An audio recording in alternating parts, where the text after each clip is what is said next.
اس کام کو پورا نبھا سکتا ہے. اب ہم لوگ ہیں, اگر ہم کو رہبر بنا دیے, میں خود 120 کی سپیڈ پہ جا رہا ہوں گاڑی, تو میرے ساتھ آنے والے بھی چلو رہبر ہی ہمارا ایسا ہم کیسے چلیں گے.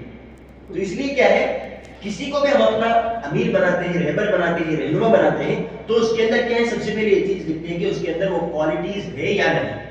تو ابو سفیان کو بنایا گیا کیونکہ وہ اس کو ماہر تھا کہ کیسے گائیڈ کرنا ہے اپنے قافلے کو, مال کمانے میں, پیسہ کمانے میں, کیسے لوگ کو رہنمائی کرنا ہے, وہ ابو سفیان کو معلوم تھا.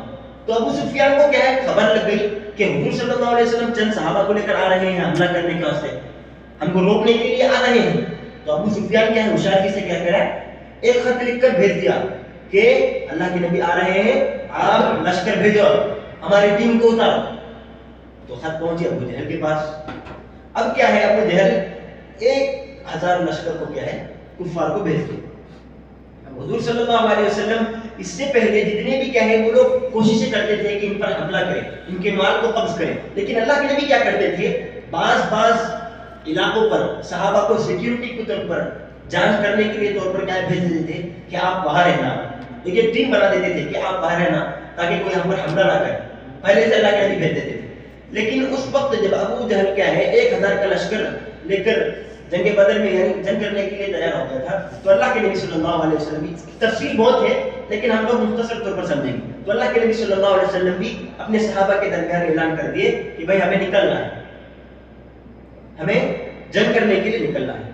تو صحابہ نے کیا ہے, اللہ کے نبی صلی اللہ علیہ وسلم کی بات کو مانتے ہوئے حضور صلی اللہ علیہ وسلم کی بات کو عمل کرنا ہے بول کر دل میں کیا ہے لے کر کیا ہے صحابہ لبیک کہتے ہیں. ان میں کون کون لوگ شامل تھے, ایک مہاجرین صحابہ تھے, دوسرے انصار صحابہ تھے. پورے کتنے تھے اپنے ٹیم کے کتنے, 313 لوگ. تو 313 میں سے انصار 213 ہے, 213 لوگ انصار کی ٹیم ہے, اور مہاجرین 80 پر 2 لوگ کیا ہے مہاجرین. یہ ٹوٹل مسلمان ہیں, انصار بھی مسلمان بھی ہیں, مہاجرین بھی مسلمان ہیں, لیکن کیا ہے قبیلے الگ الگ ہیں, قبیلے انصار الگ ہیں, قبیلے مہاجر الگ ہیں. تو وہ لوگ کیا ہے مہاجرین 80 پر 2 تھے اور انصار 213 تھے. یہ دونوں مل کر کیا ہے اللہ کے نبی کے ساتھ آئے ہیں جنگ میں لڑنے کے لیے, اسلام کی طرف سے دفاع کرنے کے لیے. تو ادھر لشکر کتنے کیا رہا ہے, کافی لوگ کتنے ہیں بھائی, 1000 ہے, اور اپنی ٹیم کتنی ہے 313 ہے. ہاں اب ہم آتے ہیں, اللہ کے نبی صلی اللہ علیہ وسلم میدان جنگ کر کے ہیں, جا کر پہلے سے یعنی جنگ ابھی ہوئی, جنگ کے 1-2 دن پہلے سے کیا اللہ کے نبی جا کر پلان بنانا پڑتا ہے نا, جیسے کرکٹ, ابھی کرکٹ کھیلے ہیں, انڈیا ورلڈ کپ جیتی ہے, تو پہلے سے گراؤنڈ کو سجایا جاتا ہے, وہ جو پچ ہوتی ہے اس پر روڈنگ کیا جاتا ہے, سب صاف کیا جاتا ہے نا, سب پہلے سے انتظام کیا جاتا ہے تاکہ آج انڈیا فائنل کھیلنے والی ہے. تو ہمیں کیا ہے پریپریشن کرنا ہے, گراؤنڈ کو ایک دم صاف کرنا ہے, اور جو گراس ہوتا ہے اس پر پانی بھی مارتے ہیں. اسی طرح اللہ کے نبی صلی اللہ علیہ وسلم کیا ہے, ہم لوگ پہلے ہی جا کر اگر میدان کو دیکھ لیں گے تو ہمیں ایک ذہن کے اندر ایک پلاننگ بن جائے گی کہ کس کو کہاں کھڑنا ہے, اور ہمارا جو آفس روم ہو وہ کہاں بنانا ہے. تو اللہ کے نبی کیا ہے جنگ کے دن سے پہلے ہی آ کر کیا ہے سب میدان جنگ کا کیا ہے موازنہ کر لیے کہ کیا کرنا ہے, ہماری ٹیم کو کس طرف کھڑانا ہے, وہ لوگ کیسے آئیں گے, اور ہمارے لوگ جب کھڑیں گے سب کے اندر تو سب میں ایک دم ترتیب کے ساتھ رہنا ہے, کوئی ادھر نہیں کھڑا ہے, کوئی ادھر نہیں کھڑا ہے, ترتیب کے ساتھ کھڑانا بول کے پلاننگ کے ساتھ اللہ کے نبی کہے گئے.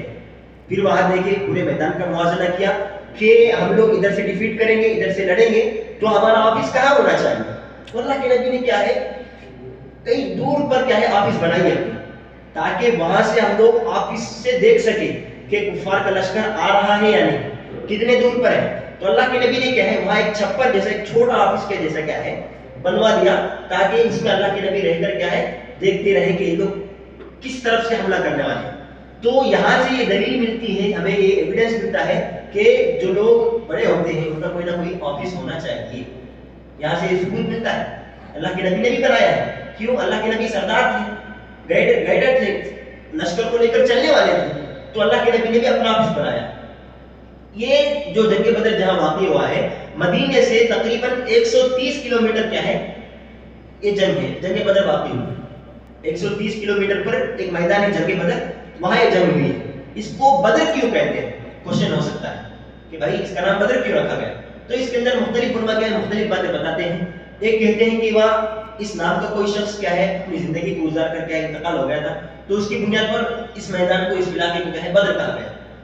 بعض کہتے ہیں کہ یہاں کنواں باوڑی جو بولتے باوڑی کنویں کیا ہے زیادہ رہتے تھے، تو جیسے ابھی کسی گاؤں کے اندر ایسے ہی پتھر زیادہ ہے تو اس کو بولتے ہیں یہ پتھریلا گاؤں ہے، یا کسی کے اندر ایسا ہے تو جیسے جیسے گاؤں کے حساب سے نام رکھتے نا، ہم بولتے ہیں کیا نہیں یہ گاؤں میں گڑے زیادہ ہے اس لیے اس کا نام ایسا رکھا ہے گاؤں کا نام ہے نا، تو ویسے ہی کیا ہے وہ بدر جو گاؤں ہے وہاں کنویں زیادہ رہتے تھے، کنویں زیادہ رہنے کی وجہ سے اس گاؤں کا نام بدر رکھا گیا ہے۔ جیسے مثال کے طور پر ایک مثال دیتا ہوں، کنکل گھنٹا، اس کو سن کر ہم کیا سمجھتے ہیں؟ ہاں گھنٹا بولتے ہیں، گھنٹے زیادہ ہوتے کہ ہم لوگ سمجھتے ہیں نا گھنٹے زیادہ ہے کہ اس لیے کنکل گھنٹا رکھ دینا، تو ویسے ہی کیا ہے بدر اس لیے رکھے ہیں کہ یہاں کنویں زیادہ رہتے تھے، بعض لوگ یہ کہتے ہیں۔ تو اب 17 رمضان 2 ہجری کو یہ واقعہ کیا ہے پیش آیا، یہ جنگ جو ہوئی اب رمضان میں ہوا، صحابہ کس حالت میں تھے؟ ہاں صحابہ کس حالت میں ہیں؟ روزے میں، روزے میں رہ کر اللہ تعالیٰ قرآن میں فرماتے ہیں وَإِن كُنتُم مَرْضَىٰ أَوْ عَلَىٰ سَفَرٍ، آپ اگر بیمار ہیں سفر پر ہیں تو کوئی حرج نہیں ہے، آپ دوسرے دن روزہ کر سکتے ہیں، ابھی آپ کے لیے روزہ معافی آپ کر سکتے ہیں۔ لیکن صحابہ نے اللہ کے نبی کے حکم کو مانتے ہوئے کہ اللہ کے نبی نے کہا ہے کہ اب ہمیں چلنا ہے اسلام کی دفاع کرنے کے لیے تو چلنا ہے، اور اللہ کے نبی نے کہا کہ ہم صحابہ ہیں، ہمارا ایمان مضبوط ہے، اللہ نے ہمارے اندر اتنی طاقت رکھی ہے کہ ہم روزے کی حالت میں بھی کیا لڑ سکتے ہیں۔ تو صحابہ نے کہ اللہ کے نبی کی بات کو مان لی، اللہ کے نبی آپ کہے اور ہم نہ مانیں، ایسا کیسے؟ اللہ کے نبی نے کہہ دیا اور صحابہ ہم عمل نہیں کرے، ایسا ہو ہی نہیں سکتا۔ صحابہ بھی کیا اللہ کے نبی کی بات کو مان کر کے نکل گئے میدان بدر میں، جنگ بدر کے لیے۔ اب صحابہ کتنے تھے؟ 313 اور ہمارے پاس جو جنگی ہتھیار ہے نا ویپنز کہتے ہیں ہم لوگ، وہ زیادہ نہیں تھے، کیونکہ وہ پہلی جنگ تھی نا ہماری، جنگ بدر جو ہے سب سے فرسٹ بیٹل ہے، اس سے پہلے بھی بہت سارے جو ہے اسلام کے اندر واقعات تھے، لیکن یہ جو جنگی بدر ہے یہ بہت بڑی عظیم جنگ ہوئی ہے جو اسلام کی پہلی جنگ کہلاتی ہے۔ تو اس جنگ کے اندر صحابہ نے اپنی دل کے ساتھ کیا ہے اس جنگ کو لڑنے کے لیے اللہ کے نبی کی بات کو ماننے کے لیے تیار ہوئے۔ جب صحابہ گئے 313 تو ہمارے پاس ہتھیار ویپنز 8 تھے، کتنے ویپنز تھے؟ 8، اور صحابہ کتنے ہیں؟ 313، اور ہمارے